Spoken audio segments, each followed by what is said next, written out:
Friends, today I'm speaking to you from in front of one of the most famous buildings in the world, the Dome of the Rock, with its gleaming golden roof. Of course, it was not always this way. The gold was just added in the 20th century when the Jordanians controlled the site.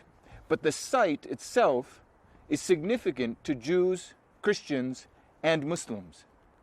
According to Jewish tradition, the site where the Dome of the Rock stands today was the very site where the temple built by Solomon for God once stood. And it stood there until the 6th century BC when it was destroyed by the Babylonians. Later, a second temple was built, and it was that temple which, according to the New Testament, Jesus visited, until that temple was destroyed as well in AD 70, this time by the Romans. Eventually, Jerusalem became a Christian city, but when the Byzantine Empire Christianized the city and took control of all of the sites which Christians hold holy, the Byzantines chose to keep this site, this high point looking over what is now the old city of Jerusalem, to keep it barren. No Christian church was built upon it. And for Byzantine Christians, the barrenness of the site itself was a testimony to the truth of the words of Jesus, understood by Christians as a prophecy, that on this site, the temple itself, no stone would remain upon another. Eventually, in the 7th century, Arab armies took over the city of Jerusalem around the year AD 637. And when Muslims took control of the city of Jerusalem, they made a different decision. They did build on this site. Around the year 690-691, when the Umayyad Empire, ruling from Damascus, controlled the city of Jerusalem, they began the construction of what we now know as the Dome of the Rock. In the early centuries, Muslims associated the Dome of the Rock with different traditions, most of them connected to Abraham. For example, it was seen as the site, according to some traditions, where Abraham was to sacrifice his son. Eventually, the Dome of the Rock became associated with the ascension of the Prophet Muhammad into heaven. Later, in the early 8th century, Muslims began the construction of a second building, and it's that building which I'd like to speak about today. That building is over my other shoulder and is known as the Aqsa Mosque. It's this building which has a special connection with the Quran, and it's that connection which will be the center of my remarks. The connection is connected to chapter 17, verse 1 of the Quran, where we read, "Immaculate is he who carried his servant on a journey by night from the sacred mosque to the farthest mosque, whose environs we have blessed, that we might show him some of our signs. Indeed, he is the all-hearing, the all-seeing. Innahu huwa as-sami'ul basir." This verse, like so many verses in the Quran, leaves us with questions. The verse begins by saying, "Immaculate is he," but it doesn't name who he is. "Who carried his servant," but it doesn't say who his servant is. "From the sacred mosque," but it doesn't say where the sacred mosque is. "To the farthest mosque," and it doesn't say where the farthest mosque is. Now, Muslim scholars over the centuries developed answers to these questions, at least some of them. They all agreed that by the Quranic phrase, "Immaculate is he," in Arabic, "Subhanalladhi," that this must be a reference to God himself. Immaculate is he, or praise be to him. And they also agreed that the second reference, that is the reference to a servant who carried his servant on a journey by night, must be a reference to the Prophet Muhammad. So the first part of the verse they clarified. God himself took the Prophet Muhammad on some sort of a journey by night. But as for the sacred mosque and the farthest mosque, they came up with two different traditions. And I'd like to speak about those two different traditions so that we might explore together a bit the connection between the Quran and the life of the Prophet Muhammad. According to the first tradition, the sacred mosque which the verse speaks about is Mecca itself. And one story which explains this tradition tells us that the Prophet Muhammad was in his house in Mecca when the roof was opened the angel Gabriel appeared to him, and in language which is seen as symbolic, opened the Prophet Muhammad's chest, washed his chest, and brought a golden tray full of faith and wisdom, and emptied its contents into the Prophet's chest. Then the angel Gabriel took Muhammad to heaven itself. So according to this tradition, the farthest mosque which is spoken about in Quran 17 verse 1 is heaven. What can this mean, to have heaven as a mosque? Well, we might remember that the word mosque in Arabic, masjid, literally means a place of prostration, a place of bowing down in worship of God. And Islamic tradition tells us that the angels in heaven worship God there, prostrate before Him in heaven. That's the first tradition then, which identifies the holy mosque as Mecca and the farthest mosque, in Arabic, Aqsa, as heaven itself. From Mecca to heaven, that is, the night journey took place. But eventually it was a second tradition which became the majority tradition, that accepted by most Muslim scholars to explain Quran 17 verse 1. According to this tradition, the Prophet Muhammad began in Mecca. Mecca is the holy mosque. But he traveled not to heaven, at least not first to heaven, but rather to the city behind me, the city of Jerusalem. We might remember that this verse speaks about the farthest mosque by saying, to the farthest mosque whose environs we have blessed. That is, the farthest mosque is a site which is holy, that's been blessed by God. Muslims, according to this second tradition, made the connection with Jerusalem because it was understood as a city of prophets, to be the city of Abraham and of Jesus. And therefore, this second tradition tells us that Muhammad traveled not from Mecca to heaven, but from Mecca to Jerusalem. In fact, this second tradition became the source of stories told in great detail about the Prophet. According to one story, the Prophet Muhammad was sleeping in Mecca one night when he was awoken by the angel Gabriel, who sort of shook him with his foot. And before him, the Prophet Muhammad saw a marvelous beast. A beast that is described in Islamic sources as a white animal, half mule, half donkey, with wings at its sides. And on this beast, the Prophet Muhammad traveled from the city of Mecca to the city of Jerusalem. And there he met with the prophets who had come before him, with Abraham and Moses and Jesus, and he prayed before them. In fact, the tradition gives us an interesting description of the Muslim Jesus. It said he was a reddish man with freckles. Now, some traditions will tell us even that the Prophet Muhammad descended from this beast, which is given the name Al-Buraq in Jerusalem. And if you go to a Muslim tour guide today in Jerusalem, they'll even show you the very spot where he descended, and maybe even the ring where the beast was tied up as the Prophet Muhammad prayed with the prophets before him in Jerusalem.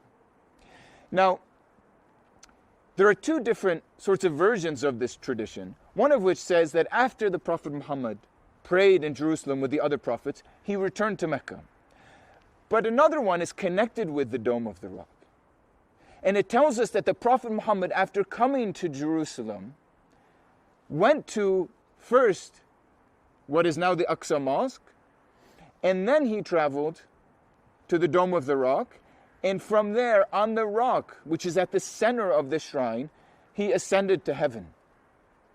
Now, the idea of the Prophet Muhammad's ascension into heaven is also connected to certain passages in the Quran, especially Quran chapter 53 and Quran chapter 81, which seem to speak of some sort of visions, maybe of God himself. According to this tradition, when the Prophet proceeded from the Aqsa Mosque to the Dome of the Rock, a ladder appeared before him, and he stepped on top of the rock, which is at the center of the Dome of the Rock, onto the ladder and ascended into heaven. And Gabriel sort of acted as his guide. We might think of the way in the story of the Inferno written by Dante, or the Divine Comedy, he had a guide through hell and purgatory and heaven. So the Prophet Muhammad had a guide, but his guide was the angel Gabriel. First it says, according to the story, that when the Prophet ascended the ladder into heaven. He came first to the gates of heaven itself and was shown visions of heaven and hell. And then he ascended through the various levels of heaven, and there he met different prophets. At the first level, he met the prophet Adam. It's said that when he saw the prophet Adam, Adam was at sometimes smiling and at sometimes frowning. And when he was asked, the prophet Adam said, "Whenever I see a soul who has been blessed and is headed for paradise, I smile. Whenever I see a soul who's been condemned and is heading for hell, I frown." On the second level of heaven, as the prophet ascended, he met both Jesus and John. On the third level, he met Joseph. On the fourth level, he met a prophet known as Idris. On the fifth level, he met the prophet Aaron. On the sixth level, he met Moses. And finally, on the seventh and highest level of heaven, the Prophet Muhammad encountered Abraham. One tradition tells us that later, when the Prophet Muhammad returned back to earth and returned to Mecca, he was speaking to his companions about his ascension to heaven. And he said to them, "When I met the Prophet Abraham, I realized never have I seen a man who looks so much like myself." This tradition of the Prophet's ascension into heaven from the Dome of the Rock tells us a couple of things about the way Muslims elaborated the story of the Prophet Muhammad and the sort of messages they wanted to tell about that story. First, it shows how they want to make him one in a line of prophets, connect him with the biblical tradition, connect him with Adam, with Abraham, with Moses, and with Jesus. Second, it gives him a certain priority. Adam stays at the first level of heaven, Jesus and John on the second level. Moses stays at a lower level of heaven. Abraham is at the highest level of heaven. But some stories tell us that the Prophet Muhammad proceeded even beyond Abraham, even above the seventh level of heaven, to the very threshold of the divine presence, and according to some traditions, to the divine throne itself, where God himself resides.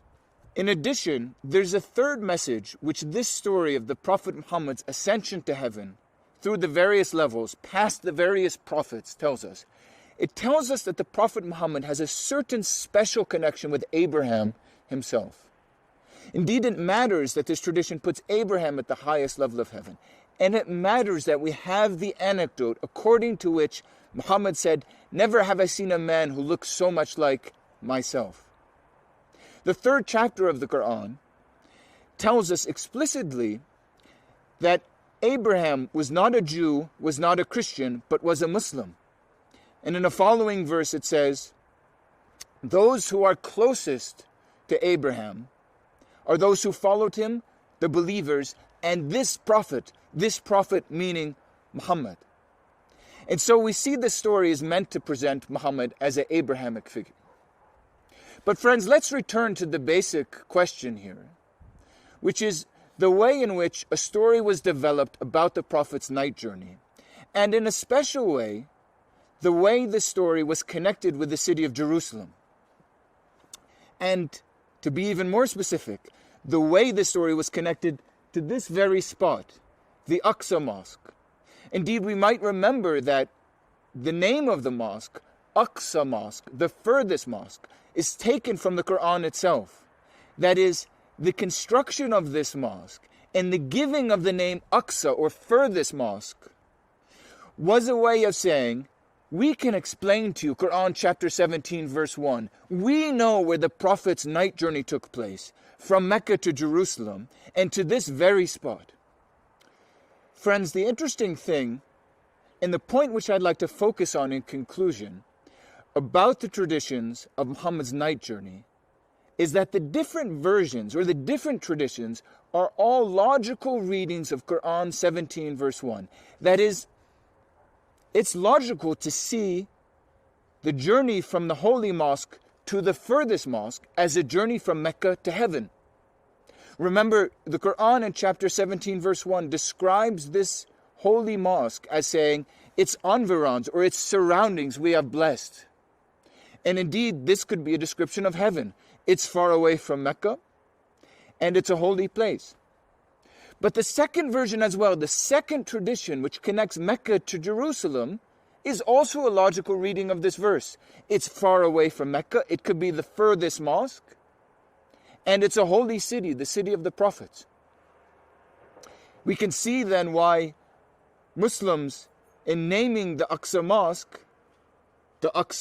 that is, in giving this building right here a title which is connected to chapter 17, verse 1, we're sort of understanding chapter 17, verse 1 in a logical way. Just to make things a little bit more confusing, there's a third tradition which I haven't mentioned yet, according to which the Prophet Muhammad did not have a bodily, physical journey from Mecca to heaven or from Mecca to Jerusalem. According to this third tradition, the Prophet's beloved wife Aisha reported that the Prophet remained next to me that night, but God took his spirit. So it was only a sort of spiritual journey. We then have three traditions which are meant to explain one Quranic verse, chapter 17, verse 1. And the interesting question for us to reflect on as we continue in this course is, what is the relationship between the Quran and the traditions about Muhammad meant to explain the Quran? We can put it this way. Is one of these versions correct and the other versions incorrect? I don't mean, can we say historically did the Prophet Muhammad travel by night from Mecca to Jerusalem? What I mean is one of these accounts the ancient one, the one that the Prophet Muhammad told to his companions? Did he actually say to him, I went to heaven, or I went to Jerusalem, or I had a spiritual journey, and he didn't say the other versions?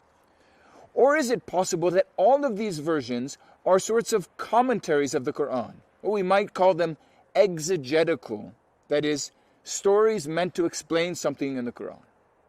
If that is the case, that all three versions are sorts of commentaries or explanations of the Quran, then we can begin to appreciate how challenging it is to arrive at the Muhammad of history.